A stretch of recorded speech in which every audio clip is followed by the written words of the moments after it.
Metal ডিটেক্টরের তীক্ষ্ণ আওয়াজ, পরিচয়পত্র মিলিয়ে একে একে পরীক্ষা কেন্দ্রে প্রবেশ।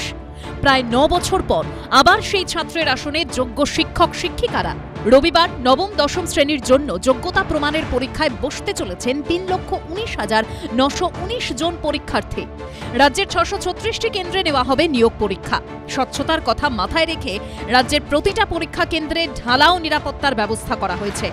ইতিমধ্যেই প্রতিটা পরীক্ষা কেন্দ্রে পৌঁছে গেছে একগুচ্ছ নির্দেশিকা। যেমন রবিবার সকাল 10টার মধ্যে পরীক্ষা কেন্দ্রে উপস্থিতি বাধ্যতামূলক। 12টা থেকে শুরু হবে পরীক্ষা, 1.5 ঘন্টা চলবে। পরীক্ষা শেষ না হলে কোনো পরীক্ষার্থী ঘর ছেড়ে বেরোতে পারবেন না। প্রত্যেককে স্বচ্ছ পেন আনতে হবে। কোনো কারণে পেন না থাকলে সে বন্দোবস্তও করা হয়েছে এসএসসির তরফে। এছাড়া অ্যাডমিট কার্ড ছাড়া পরীক্ষা কেন্দ্রে প্রবেশ নিষিদ্ধ।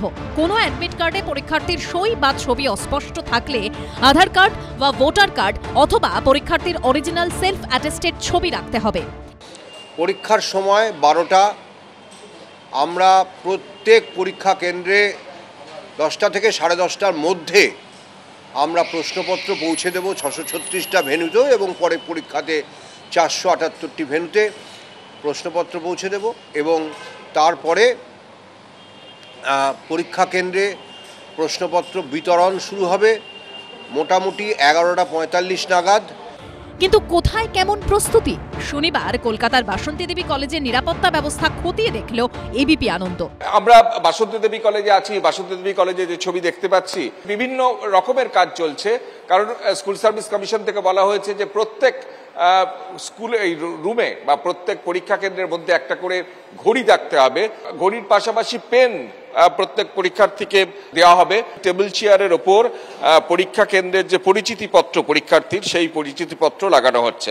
আমরা সমস্ত রকম গাইডলাইন মেনটেন করেই যা যা বলা হয়েছে সেগুলো সমস্ত প্রিকশন নিয়েছি, এবং সুষ্ঠুভাবে যাতে পরীক্ষা ব্যবস্থাটা চালানো যায় তার জন্য, যেমন হচ্ছে বাইরে হচ্ছে বোর্ডে ওদের রোল নাম্বার, কোন কোন রুমে তারা থাকবে, কোন ফ্লোরে থাকবে সেটা ডিসপ্লে করা হচ্ছে। প্রতিটা রুমে আমরা ক্লক দিয়ে দিয়েছি অলরেডি। টোটাল হচ্ছে 14টা রুমে। নিরাপত্তার কথা মাথায় রেখে এসএসসির তরফে জানানো হয়েছে মোবাইল নিয়ে পরীক্ষা কেন্দ্রে প্রবেশ নিষেধ। গেটে ঢোকার মুখে হবে তল্লাশি। থাকছে হ্যান্ড মেটাল ডিটেক্টরের ব্যবস্থা। নিরাপত্তা সুনিশ্চিত করতে অ্যাডমিট কার্ডেও থাকছে বারকোড স্ক্যানার। হাজরার আশুতোষ কলেজেও আয়োজনের কোনো ত্রুটি রাখছে না কর্তৃপক্ষ। রবিবার প্রায় 800 জন পরীক্ষার্থী বসবেন এই কেন্দ্রে। আমরা আছি আশুতোষ কলেজে। আশুতোষ কলেজে এইভাবেই একটা গ্যালারির সদৃশ ক্লাসরুম, যেখানে প্রত্যেকটা বেঞ্চে 3 জন করে পরীক্ষার্থী নাম লেখা হয়েছে। এখানে দেখা যাচ্ছে সেই ছবি, সেখানে পরীক্ষার্থীর রোল নাম্বার, পরীক্ষার্থীর সাবজেক্ট, এখানে জিওগ্রাফি লেখা আছে, অর্থাৎ ভূগোলে যারা পরীক্ষা দেবেন নবম দশম শ্রেণীর তারাই এখানে পরীক্ষায় বসবেন। এরকম একাধিক ঘর আছে, সেই ঘরে পরীক্ষা হবে। আমাদের তো যারা গার্ড দেবেন কালকে তাদের সঙ্গে মিটিং হয়ে গিয়েছে আজকের, এবং পুলিশের সঙ্গে আজকের আমরা মিটিং করে নিয়েছি, থানায় চিঠি দিয়ে দিয়েছি, তারা তাদের মতো ব্যবস্থা নিচ্ছে। আমাদের নিজস্ব যে সিকিউরিটি আছে তাদের সঙ্গে বসেছি, সবটা আমরা আজকে দেখে নিচ্ছি। সিট পেস্টিং থেকে শুরু করে যা যা কাজ আমাদের করণীয় সেগুলো হচ্ছে ঠিক মতো আমরা করেছি কিনা আমি নিজে চেক করছি। শহর বাদে একাধিক জেলা থেকেও উঠে এলো ঢালাও নিরাপত্তার ছবি।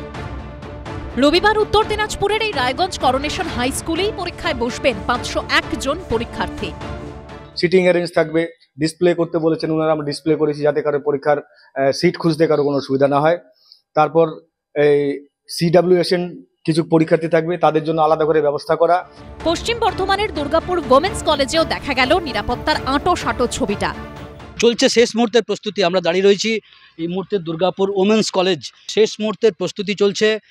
মোট 12,117 জন আগামীকাল এসএসসি পরীক্ষা দেবেন এই পশ্চিম বর্ধমান জেলায়, যেটা জেলা প্রশাসন সূত্রে বলা হচ্ছে যে মোট 20টি কেন্দ্র রয়েছে। তার মধ্যে আসানসোলে রয়েছে 13টি কেন্দ্র এবং দুর্গাপুরে রয়েছে 7টি কেন্দ্র।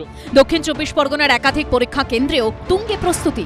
অন্যদিকে এদের নিয়োগ পরীক্ষা নিয়ে জেলা শাসকদের নিয়ে নবান্নে জরুরি বৈঠক করলেন মুখ্য সচিব মনোজ পান্ত। নবান্ন সূত্রে খবর, এই বৈঠক থেকেই জেলা শাসকদের উদ্দেশ্যে মুখ্য সচিব নির্দেশ দেন প্রত্যেকটি জেলায় সংশ্লিষ্ট জেলা শাসকদের দায়িত্ব নিয়ে পরীক্ষা পরিচালনা করতে হবে। এসএসসির গাইডলাইন মেনে সম্পন্ন করতে হবে গোটা প্রক্রিয়া। সজাগ থাকতে হবে প্রশাসনকেও। বৈঠকে স্কুল সার্ভিস কমিশনের চেয়ারম্যান ও স্কুল শিক্ষা দপ্তরের আধিকারিকরাও ছিলেন। কৃষ্ণেন্দু অধিকারী, রুমা পাল ও সুদীপ চক্রবর্তীর রিপোর্ট, এবিপি আনন্দ।